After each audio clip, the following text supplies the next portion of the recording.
السلام عليكم، مرحبا بكم معايا في قناة مريم داري، ومرحبا بكم معايا في فيديو جديد ووصفة جديدة. كيف ما كتشوفوا معايا اليوم غادي نحضر معكم واحد البلاطو، تشكيله ديال التمر معمر بعقده ديال اللوز اللي كيجي راقي في الشكل ولذيذ في المذاق. كنقدموه للجميع، يعني مناسبات متعدده كالخطوبات او الاعراس او يعني الزياده او الختانه، ويقدم كهدايا يعني كهديه للاصدقاء والاحباب. الا بغيتو تعرفوا معايا على الطريقه والمقادير ديال هاد الوصفه هذه، ما عليكم الا تتبعوا معايا الفيديو حتى الاخير، وما تنسوناش اكيد بلي لايك ديالكم وبالبارطاج مع الاصدقاء والاحباب، واللي مازال ما مشتركش في القناه يشترك وفعل الجرس باش دائما يوصلوا الجديد. ويلا ندوزو دابا للطريقه ديال التحضير.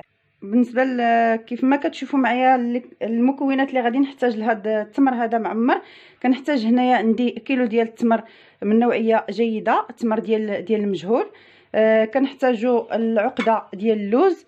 انا هنا اللوز حضرته غير في العقده ديال اللوز، حضرتها في المنزل. كتاخذوا نقول لكم الطريقه لان ما عنديش الوقت، داكشي علاش ما حضرتش معكم الطريقه من الاول.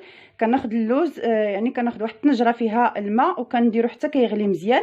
كنخوي فيه اللوز وكنطفي على داك الماء وكنغطي عليه، كنخليه 3 ديال الدقائق. من بعد كنصفيه، كنديرو في بلاستيكه، نسد عليه ومن بعد وفي نفس الوقت يعني انا غير كنديرو في بلاستيكه وانا كنخدم، كنهز بشويه بشويه كنخدم، يعني كنحيد له القشره ديالو.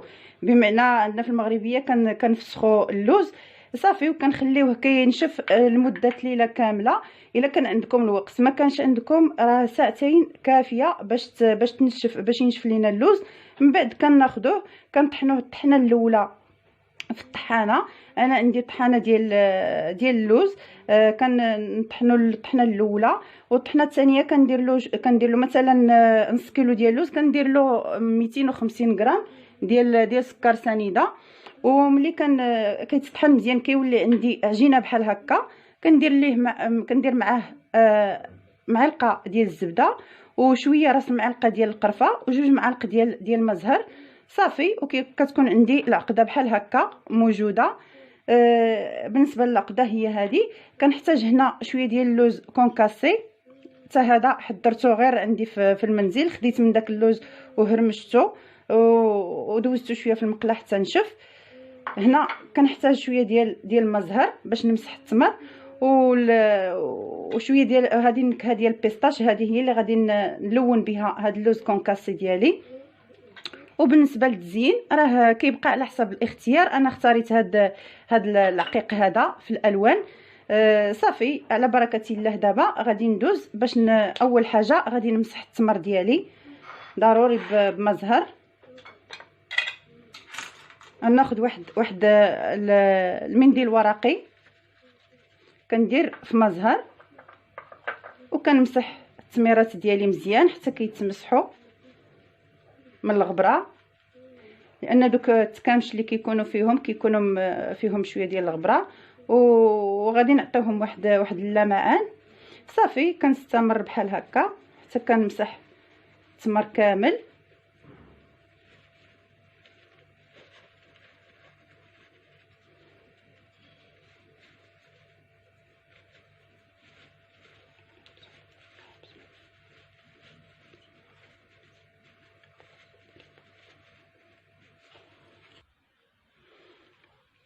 بعد ما كملنا التمر ديالنا مسحناه كامل وحلينا حيدنا له العظم اللي كيكون لداخل بحال هكا، يعني اي واحد راه كيعرف يعني يدير هذه العمليه هذه. وبالنسبه للمرحله الثانيه اللي هي التلوين ديال اللوز، ويعني بغينا ياخذ حتى النكهه ديال البيستاش. غادي ناخذ واحد البلاستيك غذائي اللي كيكون جديد، وغادي نحاولوا نديروا فيه شويه ديال النكهه البيستاش. يعني غادي نديروها غير بالتدريج، ما غاديش نديروها كثيره في الاول. غادي نديروا غير واحد نصف ملعقه صغيره. غادي نحاولوا ندمجوها اول حاجه، ندمجوها وسط البلاستيك كيف ما كتشوفوا معايا. غادي هكا غير بيدينا. حتى كتقيس لنا يعني جميع الاطراف ديال هاد البلاستيكه هادي. ومن بعد غادي ناخذوا داك اللوز كونكاسي اللي عندنا، غنخويوه في البلاستيكه ونسدو عليه. ومن بعد غادي نبقاو نحاولوا ندمجوه بحال هكا غير بالايدي ديالنا حتى كيندمج وكياخذ لنا هذا اللون الاولي. من بعد كنعاودوا ناخذوا شويه ديال يعني ديال نكهه البيستاش، وكان يعني كنزيدوا بشويه كما قلت لكم تدريجيا باش ما يفوتش لينا اللون اللي حنا بغينا نحصلوا عليه. صافي. ومن بعد هكا كيف ما كتشوفوا معايا عاوتاني غادي نبقاو ندمجوا يعني هذاك اللوز مع النكهه ديالنا ديال البيستاش. يعني عمليه سهله، وكيف ما كتشوفوا معايا راه الفيديو يعني شرح نفسه. كيف ما كتشوفوها هو يعني خدنا واحد اللوين هو غادي وكياخذ لنا واحد الدرجه درجه يعني متقدمه ديال في اللون. وكنعاودوا نزيدوا من بعد ملي كنحصلوا على النتيجه اللي حنا بغينا كناخذوا داك اللوز وكنشفوه شويه. الا كنا مزروبين به كنشفوه شويه في المقله، كنديروه فواحد المقلاة فوق يعني النار اللي هي مهيله بزاف، وكنشفوه غير تقريبا واحد 2 دقائق. صافي كنحطوه. كان عندنا الوقت راه كنحطوه غير في الهواء ديال المطبخ حتى كينشف لنا شويه اللوز من يعني من هذاك السائل ديال النكهه. صافي وكيكون عندنا واجد. وكنبقاو يعني كنخدموا به.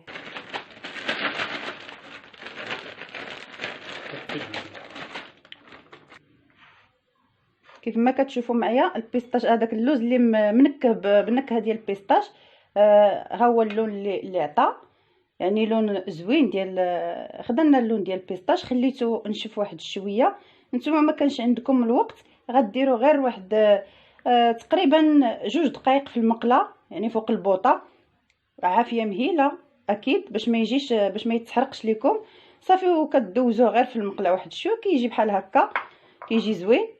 دابا ان شاء الله غادي ناخذوا العقده ديال اللوز ديالنا، غنحاولوا نديروها يعني على قد ديال التمر. كناخذوه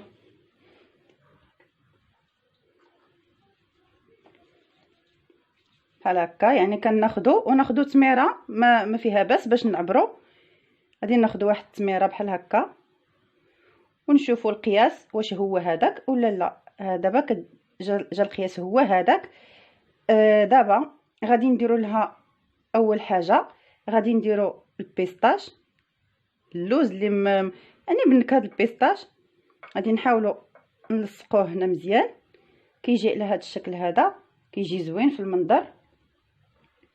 غادي نعاود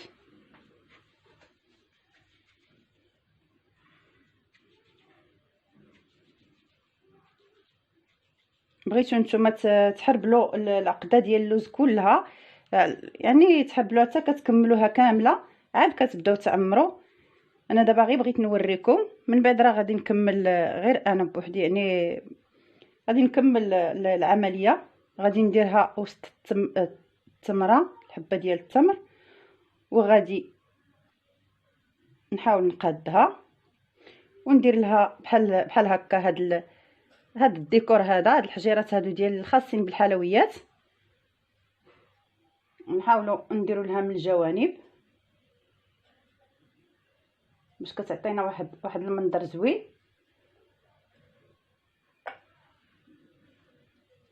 كنخليوها على جنب وكندوزو نستمروا يعني في يعني الالوان كاملين اللي عندنا كاع الاشكال كنحاولوا نديروا لهم نفس الطريقه. بغيتو تسبقوا مثلا غير هكا الوجه ديال العقده في هاد الحبيبات تسبقوهم هما الاولين. عاد كتاخذوا واحد الحبه ديال التمر. انا غادي نحاول ناخذ حبات يكونوا متساويين لان انا عندي غرض باش يجي بلاطو اللي هو مقاد وغادي نعاود نزيد لان هذا العقيق هذا كيطيح ماشي مشكل. غادي نحاول نقادو. دائما يكون عندكم واحد المنديل باش تبقاو تمسحوا يديكم لان التمر كيلصق في اليدين.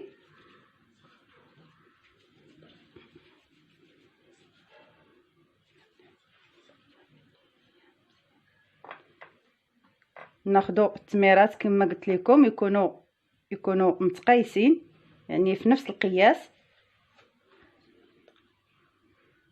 وغادي نحاول نلصق فيهم هاد الحبيبات ديال الحلوى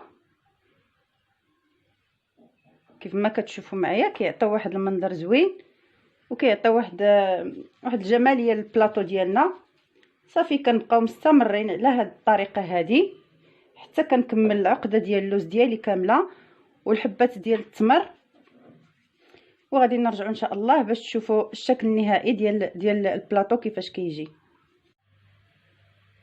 كيكون هذا هو البلاطو ديالنا بعد ما ديال التمر اكيد بعد ما كملت له التعمار كامل ودرت له التزيين ديالو، يعني كل وحده على حسب الاختيار. ونتمنى يعجبكم هاد البلاطو هذا ديالنا، التشكيله ديال التمر معمر وفرجه ممتعه. ونتلاقاو في فيديو جاي ان شاء الله.